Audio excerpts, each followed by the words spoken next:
ভারতের পশ্চিমবঙ্গে লোকসভা নির্বাচনের প্রচার প্রচারণায় নতুন অনুষঙ্গ এখন শাড়ি। তৃণমূল, বিজেপি, বামফ্রন্ট কিংবা কংগ্রেস ভোটের প্রচারে নিজ দলের ছবি দেয়া শাড়ি ব্যবহার করছে সব দলই। কলকাতা থেকে শুভজিৎ পুততুণ্ডুর তথ্য ছবি নিয়ে ডেস্ক রিপোর্ট।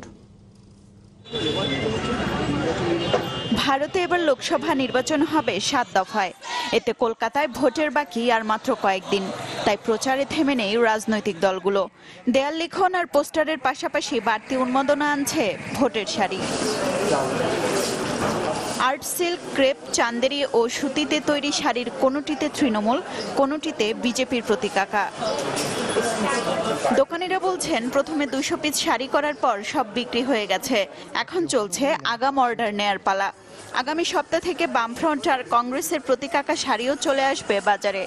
আমাদের টার্গেট ছিল যে একটা জাস্ট কিছু ডিফারেন্ট ক্রিয়েট করা, কিন্তু আলটিমেটলি আমরা দেখছি যে নর্মাল কাস্টমার বলুক বা পার্টির লোক বলুক, যে অনেক ইনকোয়ারি আসছে। 8-10 পিস করে গেছে, ইকুয়ালি গেছে এখন। আর নেক্সট উইকে আমাদের টার্গেট আছে কংগ্রেস আর সিপিএম করা।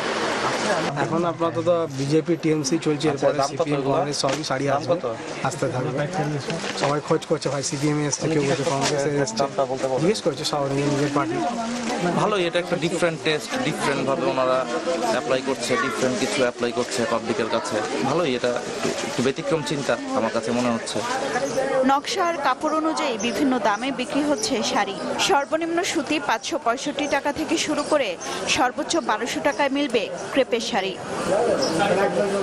মুন্নিমুন, চ্যানেল 24।